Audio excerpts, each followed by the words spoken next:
Юуны төлөө гороодг нь тодорхойгүй харамч хүмүүсийн амьдралыг харуулах нарийнда хатсан хүмүүсийн фарт гороо айс. Ичиж өгмөрч гэхүү санаа зовморч гэхүү мөнгөө хэмнэх хэм даргуудаараа энэ удаад шоконд оруулах нь тодорхой. Илүү дутуугүйгээр хүмүүс рүү орцгоё. Хамгийн ихний танилцуулах гэр бүл бол нэг маш нарийн гэр бүл. Машины вакуум цэвэрлэгээний газар 7 хоногт нэг очдог гэж байгаа. Бусад хүмүүс машина вакуумд болох гэж ирдэг бол энэ гэр бүлийнхэн арай өөр санаа өөртлөн ирдэг. Яасан гэсэн ажилчдыг дуудаж гаргаад манай ихнэр эмгэ алга болгочихжээ. Вакуум сорогчийн сорсон хогны савыг онгойлгоод өгөөч гээл аав. Эднийхэн эмгэ алга болгосон байж гэж бас юу ах вэ? Хогийн сав онгойлгосны дараа хүүхдүүдээрээ хогийн савнд уусан зооснуудыг түлхээд унна. Тэрийгэ тэгээд Эрдэнэсийн ам ангид нэрлэлчихжээ. Хосууд нийт 4 хүүхэдтэй бөгөөд том хүүхдүүд нь нас биеинд хүрчихсэн. Бада бас ижилхэн Эрдэнэсийн аанд явдаг байсан ч гэнэ үү. За баараг л гэр бүлийн уламжлал ухааны юм ярьлаа. Гэр бүлийн уламжлал нь тэгээд хог мог түүдэгч шиг. Хэцүү бэ? Ийм нарийн хүмүүс гэр бүлээрээ гадуур хооллохоор юу болдог вэ? Том хүүхдүүд нь гэр бүлээрээ хоолнд орох нь амьдралдаа хийж байсан хамгийн ичмэр зүйлүүдийн нэг гэж хэллээ. Гэхдээ тэгээд хүүхдүүдээс ингэ зовоогоод идэх нь ч юм юм. Ээж аав хоёр нь өөрсдөө дундаа нэг аяг кофе аваад үнгүү дахин дүүргүүлдэг. 4 хүүхэд бүгдээрээ үнгүү ус аваад, үнгүү лимон, усандаа хийгээд дээрээс нь үнгүү сахар нэмээд үнгүү лемонейд гэж авсан. За тэгээд 6 хүн дундаа ганц клав сэндвич сахиалсан. Клав сэндвич нь өөрөө 3 давхар талхтай. Гүй яахав тэгээд сэвүүгээ сэндвичнээс бол жоохон том л байгаа юм л та. Хэдий тэгсэн ч гэсэн 6 хүн сэндвич хувааж идэн гэхээр л их л арга байгаа. Тэр сэндвичэн дээрээ үнгүү салаатны байцаа болон улаан лойл нэмүүлнэ. Тэгээд ч болоогүй. Хамаг үнгүү сэмплүүдээс нь тороо дүүргэж аваад хоолны газраас гарлаа. За тэгээд гэр бүлийн уудаг цэвэршүүлсэн усны хэрэгцээ 7 хоногт 30 сав байдаг гэнэ л дээ. Тэгэхээр ийм нарийн хүмүүс 30 хайрцаг аамж гэж бас байхгүй. Аав нь хуучин савнуудад крантны ус хийгээд таглангуудаа өнгийн бодгаар буддаг ч гэх шиг. Тэгэхээр шинээр онгойлгож байгаа юм шиг мэдрэмж төрдийн гинэ. Гэхдээ крантны ус биш, цэвэршүүлсэн ус ууж байгаа нь зөвхөн савлгаандаа биш, усны чанараасаа бас болж байгаа шүү дээ. Хичнээн нарийн байж болох ч эрүүл хүнсээр хүүхдүүдтэй хооллдог баймаар байна. За тэгээд энэ гэр бүлийн шар хайрганы хэрэглээс өндөр ажээ. Тийм болохоор аав нь хямдхан шар хайргаар үнтэй шар хайрганы шилээ дүүргэж том хүүхдүүдтэй уулгадаг ч гэж ах шиг. Тэгснэ мань хүн өөрөөрөө бахархангаа тэд мэддэггүйч би маш их мөнгө хэмндэг ухааны юм ярина. Хүүхдүүд мэдэхгүй ин гэж юу аах вэ? За тэгээд ихнэр нь харин би ус уудаггүй, би бирч уудаггүй гэж аавна. Эдний гэр бүлийн өөр нэг гаж дүрэн гэвэл хүн бүр өдөрт нэг л удаа хөргөж онгойлгох эрхтэй. Нэг онгойлгохдоо 25 секунд гэвэ. Йоо, эдний дэвэл баг хөлбрүүд хүч юм шиг үстэй. Ингээ дараачийн хүн рүүгээ оръё.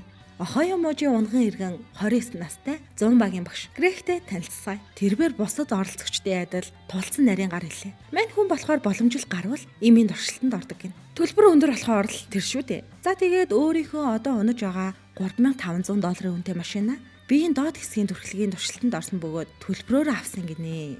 Мань хүн бас тэгж яагаад азтайч гэхүү. 100 багийн ангийнхан нэг сурагч байранда өнгөө амьдруулж байгаа юм байна. Өвөөнд бурхан болсны дараагаар байрны эзгүүрээд Грег өнгөөгөр амьдрангаа харуул хийж бутыг нь янзалдаг гэлээ. Грег ч яг зүгээр өнгөө амьдрахаас гадна тэр байшингийн өрөөнүүдийг өөр хоёр хүнд түрээсэлж ашиг олдог болж таарлаа. Бас тэгж яагаад бизнес сэтгэлгээтэй үргэлжлүүлэн өөрийнхөө гэртээ танилцууллаа. Грег хизээж амтлагч соус нь мөнгө үрж байгаагүй гэлээ. Өмнөх гэр бүлийн арга буюу самплуудыг бас хусдаг аж. Соуснуудаас гадна хизээж аяг тавганд мөнгө үрж байгаагүй юм байна. Тэгээд дандаа нэг удаагийн цаасан тавг ашигладаг. Тэр тавгаа ядаж яхад өнгөө авсан ч ах шиг. Стакан бас ашиглахгүй. Зүгээр йогуртны самнууд дээр нэр бичиж ашигладаг ч гэж ах шиг. Энэ хүн ерөн өөрөөсөө ичих байтугай бараг бахархаж ирдэг баг шүү. Гол дүр мань хизээж авсан хувцсныхаа үнийн цаасыг дасаж хаяггүйгээр барахгүй хувцснаасаа уйдахаараа буцаачдаг гин. Тэгээд дотор хувцаа яад юм болоо. Тэгснээ усанд орохдоо хувцаа тайлахгүйгээр бүрэн хувцастайгаа ордог гинөө.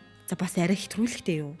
Хувцсныхаа релкийг авдаггүй юм байж яаж хувцастайгаа усанд орд юм бэ гэж үү? Тэр бол маш амархан. Тэр релка зивтэд хоронд хийчихсэн байлаа. Сив сингл Грег онлайн болзооны сайтад суудаг. Хүнтэй танилцаж мөнгө цаг хугацаагаа өрөхгүй энтер гэв. Болзооны сайт гүйлгэж харахтаа октоодын биог уншина. За энэ охин ресторанд хооллож аялах дуртай юм байна. Тэгэхээр үнтэй гэсэн үг боллоо гэж авнаа. Үргэлжлүүлээд энэ охин алхах дуртай гинэ. Алхах үнгүй гэхээр дажгүй юм шүү гэснэ. Тэр охинтойгоо харилцах ихний алхмаа хийж уцаар шууд ярив. Тэр хоёр BBQ ресторанд болцохоор боллоо. Грег бол хамгийн хэм тоолтой учраас тэр газрыг сонгосон байгаа шүү дээ. Болзооны бүсгүй харин Грегийг энгийн зүйлс дуртай болохоор ийм газар сонгосон байхаа гэсэн гинэн найдвартай. За тэгээд болзоо эхлэхэд охин чихэрлэг цай захиаллаа. Тэр үед нь гэрээг үнгүү дахин дүүргдэг үстэй гэж лавлан асуув. За тэгээд хоол захиалахаар болоход охин бүтэн хоол захиаллаа. Гэтэл нөгөө гэрээг би нэг ширхэг хавиргал авъя гэлээ.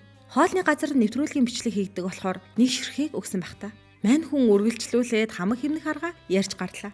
Бүр 7 хоногт нэг л удаа нойлохоо усыг татаж усныхаа мөнгийг хэмндэг энэ төр гинэ. 7 хоногт нэг шүү дээ. Тэгснээ бүсгүйд хандаж гэхдээ чамайг ирвэл нэг удаа ус татуулахыг зөвшөөрнө гэж авсан. Ийм ярианы дараа эрүүл сарвал бүхэл хүн одоо цухтаа нэзтэй. Гэтэл охин цагаа хөвгчлөлтөд өнгөрөөсөн болохоор дахилж уулзнаа л гин. За тэгээд болоод л байгаа юм билхүү дээ. Дараагийн танилцуулах хүн бол хаанч явсан наймаалцдаг хүн юм. Бөөрийн газар бензиний колонкод хүртэл хэдэн цент хэмнэх гэж оролдоно. Ийм хүмүүсийг яаж их нэртэй болоод байдгийг мэдэхгүй ч энэ ах уу бас их нэртэй. За тэгээд ихнэр нь бүх зүйл дээр наймаалцдаг нөхрөөсөө амар ихчин. Ах уу ч ихнэрийнхээ ичгийг юу гэж тоох вэ? За тэгээд ахын гэрэлтийн 10 жилээ өгчээ. Агч хорглоо тоолох зуршилтай юм болохоор $25 тааруулж тэмдэглэн гэвэл яах вэ? Ах уу сайн найзаагаа дагуулаад төсөвтөд харуулan баярын бэлтгэл ажилд орлоо. Хамгийн ихний зогсоол бол баярын хийлдэг шаараж. Жохом их нэртэй таалагдахаар юм хайж байгаа гэснээ дэлгүүрийн хямдрал гэсэн бичгтээ шаар аваад наачхна. Тэгээ шаарын хэлэмар дүрхэхээр үн нэмэгдэг юм ээ штэ. Тийм болохоор ах уу өөрөө үлээж дүрхэхээр болж шаараа тулсан хямдруулаад гарлаа. Хажууд нь хамт явж байсан найз нь ичиж өгөхөө шахнаа. Үгүй тэгээд найз нь $2.99 шарыг дахиж хямдруулна гэж яриа зогсоод ахаар шаарны дэлгүүрийн худалдагч амьдралдаа ийм нарийн хүнтэй таарч байгаагүй л гэлээ. Цаашаага үргэлжлүүлээ явсаар бэкри орлоо. Мань хүний сэтгэл болон төсөвт нээзэх торт гэж угаасаа байхгүй за. Торт багтаал $26 эхэлж байгаа. Гэтэл бүхэл бүтэн баярын төсөв 25 гэдэг. Ах уу ёстой хамаг аргаал ашиглана. Би бүр материалуудаас навчруул яах вэ? Эсвэл үлдэгдэл материалуудаар хийдэг торт байгаа юу? Хэмжээг нь багасгах уу? Кремгүй торт гэж бас байх уу? Гэд ёстой хийж болох бүх сонголтуудыг хэллээ. Тэгж ярьж явсаар илүүдэл материалаар хийдэг тортны попсикл аваад гарлаа.